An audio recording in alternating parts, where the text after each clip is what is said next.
Paroles de sagesse tirées de la Bible des investisseurs. Depuis sa première publication en 1949, L'investisseur intelligent est souvent considéré comme la Bible du marché boursier. Écrit par Benjamin Graham, l'investisseur le plus célèbre du XXe siècle, les stratégies exposées dans ce livre ont été mises en œuvre avec succès par les investisseurs depuis des décennies. Bien que certaines mises à jour aient été effectuées pour refléter l'état actuel du marché boursier, ces stratégies d'investissement sont intemporelles et vous aideront certainement à faire des investissements judicieux. Introduction. L'argent. Nous savons tous qu'il est important. Mais ce n'est pas forcément un sujet que nous maîtrisons tous parfaitement. Par exemple, nous savons qu'il est essentiel de gérer nos finances avec sagesse, d'établir un budget, d'épargner, d'éviter les dettes, mais nous pourrions ne pas être capables d'identifier des étapes concrètes pour y parvenir. Cela peut être encore plus difficile lorsque vous avez l'impression que le système financier est contre vous, et malheureusement, c'est la réalité à laquelle de nombreuses personnes sont confrontées. Cependant, ces difficultés ne doivent pas définir un avenir de désespoir financier. Au fil de ce résumé, nous allons dévoiler des vérités difficiles sur la gestion de l'argent et apprendre comment vous pouvez réussir financièrement. En explorant certaines des théories de l'auteur sur les finances personnelles, vous pourrez découvrir les clés pour établir un budget efficace, épargner et faire des investissements judicieux. Alors, plongeons-nous dans le sujet. Votre avenir financier ne peut que s'améliorer à partir de maintenant. Chapitre 1. Pourquoi investir en bourse ? Les livres sur le succès financier sont aussi populaires que n'importe quel autre genre dans l'industrie de l'auto-assistance. Et chacun de ces innombrables ouvrages propose une stratégie différente pour devenir riche rapidement. Certains, par exemple, mettent en avant des histoires très spécifiques comme celle de Warren Buffett ou Donald Trump, qui ont fait fortune grâce à leurs investissements. Et bien que leurs récits puissent offrir quelques leçons utiles en matière d'investissement, la vérité est que ces histoires de succès sont souvent très spécifiques à des personnes particulières et aux conditions du marché boursier à l'époque. Après tout, si c'était aussi facile de reproduire leur succès, tout le monde serait Warren Buffett ou Donald Trump, et leurs histoires perdraient leur attrait. Donc, pour les besoins de ce livre, nous allons abandonner l'idée que vous devez suivre le modèle de réussite de quelqu'un d'autre. À la place, nous allons nous concentrer sur des bases scientifiques solides et apprendre comment vous pouvez faire en sorte que les statistiques du marché boursier travaillent pour vous. L'auteur commence par observer que la seule façon de vraiment gagner de l'argent en investissant est d'être intelligent à ce sujet. Et apprendre à gérer le risque est la leçon la plus importante pour tout investisseur avisé. Tout le monde sait que la bourse est instable. Le changement est sa seule constante. Par conséquent, si vous voulez réussir en bourse, vous devez savoir comment encaisser les coûts et prendre la meilleure décision pour vos investissements. Beaucoup de gens tombent dans le piège de croire qu'il faut agir très rapidement si l'on veut profiter du marché boursier. Et il est facile de comprendre pourquoi quelqu'un arriverait à cette conclusion. Lorsque le marché peut chuter en un clin d'œil, il est compréhensible que l'on ressente le besoin de le surveiller en permanence. C'est cette logique qui pousse les gens à acheter et vendre des actions à un rythme effréné dans l'espoir de battre le marché et de récolter une récompense significative de leurs investissements. En réalité, cette stratégie a longtemps été acceptée comme la norme pour utiliser le marché boursier. Mais les investisseurs intelligents savent que cette approche n'est pas aussi efficace que tout le monde le pense. Au lieu de se précipiter, l'investisseur avisé effectue une analyse minutieuse pour évaluer le potentiel d'une action. Et si cette analyse révèle que le prix d'une action est inférieur à sa valeur intrinsèque, l'investisseur avisé décide alors d'acheter cette action. Il est important d'acheter lorsque le prix d'une action est inférieur à sa valeur intrinsèque, car cela signifie qu'elle a un potentiel de croissance en relation avec la valeur de l'entreprise. Lorsqu'une entreprise débute, son action peut ne pas être encore très populaire. Mais si vous avez des raisons de croire que cette entreprise sera la prochaine grande réussite et que la valeur de son action va bientôt exploser, alors il est judicieux d'investir dès le départ. Pour illustrer cela, imaginez investir dans Facebook avant que cela ne devienne Facebook. Aujourd'hui, ce réseau social est un phénomène international. Mais avant de devenir le Facebook que nous connaissons et aimons aujourd'hui, c'était une petite plateforme de réseau social lancée dans la chambre d'étudiant d'un jeune homme. Lorsqu'elle a démarré, Facebook ne devait pas sembler très impressionnant aux investisseurs potentiels. Mais ceux qui ont acheté des actions à cette époque ont ensuite été récompensés par sa croissance spectaculaire. Et la même chose pourrait être vraie pour vous si vous investissez dans une entreprise sous-évaluée. Cela signifie peut-être que vous jouez sur le long terme avec vos investissements, mais l'investisseur intelligent comprend que le long terme est très rentable. L'investisseur intelligent sait qu'il ne faut pas s'inquiéter de savoir quand vos actions deviendront rentables. Évitez de prendre des décisions précipitées ou de vous concentrer sur le moment où la valeur de vos actions augmentera. Au lieu de cela, apprenez à connaître vos actions, à comprendre le marché et à attendre. Faites confiance au fait que le marché fera ce que vous savez qu'il doit faire, puis attendez qu'il se manifeste. En résumé, La leçon clé de ce chapitre est d'évaluer vos actions en fonction de leur prix et de leur potentiel, et de n'acheter que si vous êtes certain que votre analyse portera ses fruits. Ce chemin peut sembler lent et ennuyeux, mais il sera finalement très rentable. Et soyons honnêtes, préférez-vous avoir $1 million ou un moment de frisson passager? Chapitre 2. Un investisseur défensif est un investisseur avisé. L'expérience de l'auteur lui a enseigné qu'il existe 2 types principaux d'investisseurs, l'investisseur défensif et l'investisseur entreprenant. L'investisseur défensif privilégie avant tout la sécurité et la gestion des risques, tandis que l'investisseur entreprenant est prêt à prendre plus de risques. Les 2 stratégies sont valides et peuvent être rentables, mais en fin de compte, il est plus probable que la lenteur et la constance mènent à la victoire. L'investisseur défensif met cette stratégie en pratique en diversifiant son portefeuille. Si ce terme ne vous est pas familier, l'analyste financier 3 Segal en donne une définition simple et accessible. En résumé, Segal affirme que la diversification est une stratégie de gestion des risques qui mélange une grande variété d'investissements au sein d'un portefeuille.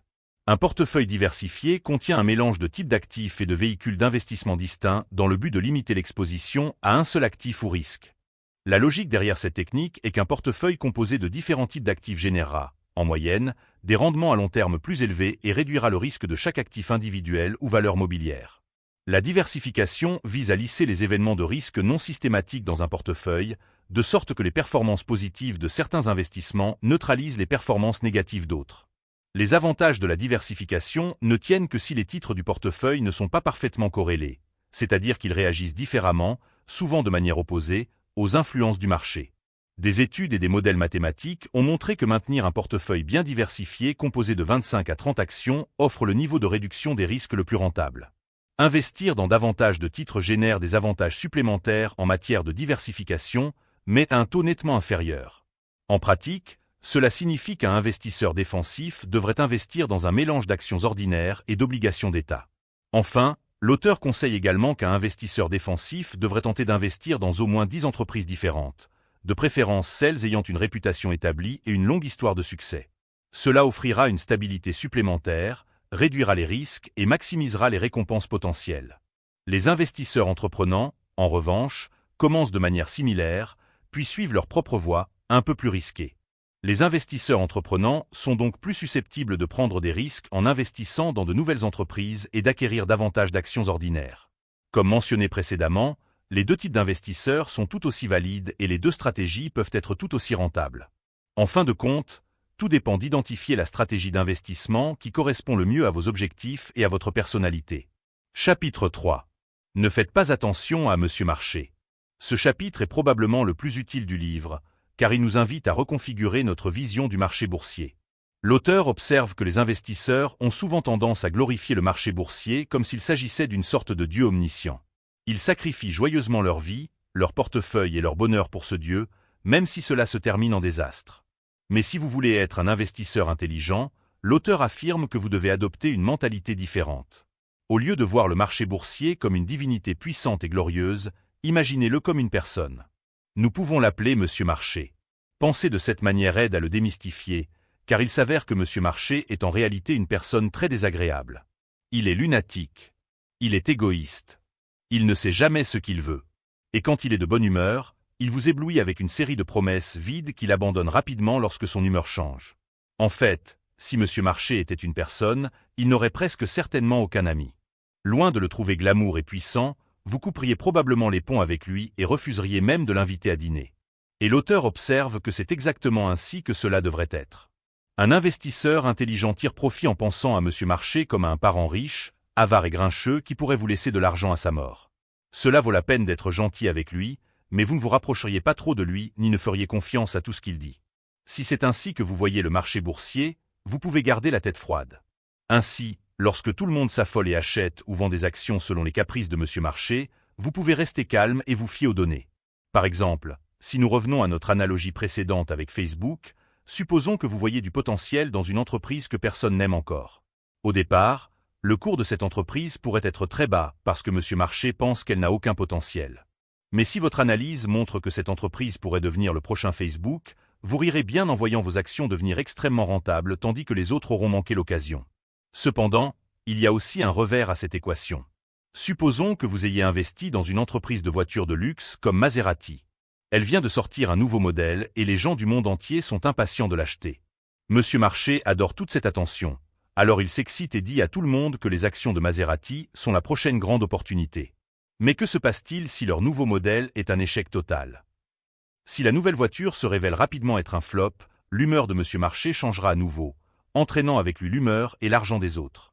Toutes ces promesses brillantes et flamboyantes s'effondrent, sans espoir de restauration, et vous perdez plus d'argent que prévu.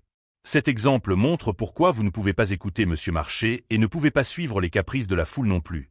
Les deux sont extrêmement capricieux et instables, et vous serez déçus si vous leur faites confiance.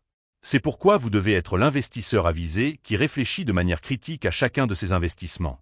Vous devez être celle qui regarde toujours avant de sauter. Apprenez à examiner l'historique financier d'une entreprise avant d'investir votre argent dans ses actions. Considérez la valeur à long terme d'une action et ne vous laissez pas influencer par sa popularité en tant que dernière tendance. Et ne vous laissez pas non plus tromper par les bénéfices à court terme de l'entreprise. Même si elle semble prospère à première vue, il est possible qu'elle repose sur des bases instables ou des principes commerciaux fragiles qui vous coûteront de l'argent à long terme. Alors, ne soyez pas dupés par Monsieur Marché et ne prêtez pas trop attention aux opinions sans réflexion de la foule. En résumé, la leçon clé de ce chapitre est de penser par vous-même et de garder une perspective réaliste sur le marché boursier. Chapitre 4. Résumé final. Le monde regorge de conseils financiers pour les nouveaux investisseurs pleins d'espoir. Chacun cherche à se faire entendre au milieu du bruit, et chacun veut que vous croyiez que son avis est le bon. Mais toutes ces sources ne sont pas fiables. Cependant, les conseils de l'auteur ont résisté à l'épreuve du temps. Ce sont les stratégies d'investissement qui l'ont soutenu pendant le krach de Wall Street en 1929. Ce sont les stratégies qu'il a transmises à des générations d'investisseurs à succès qui l'ont suivi. Et ce sont les mêmes stratégies sur lesquelles vous pouvez compter en 2021. Bien que ces conseils puissent avoir un impact profond en pratique, ils ne sont pas compliqués. Pour être un investisseur intelligent, il vous suffit d'apprendre à penser par vous-même. Rappelez-vous que Monsieur Marché n'est qu'une personne très désagréable et instable. Ce n'est pas un dieu et ses paroles ne sont pas paroles d'évangile. Les tendances d'investissement passagères sont tout aussi peu fiables, alors ne laissez pas votre bon sens se perdre dans la foule. Et enfin, n'oubliez pas que l'investissement lent et régulier peut être ennuyeux, mais il est toujours le plus rentable, car il est bien réfléchi.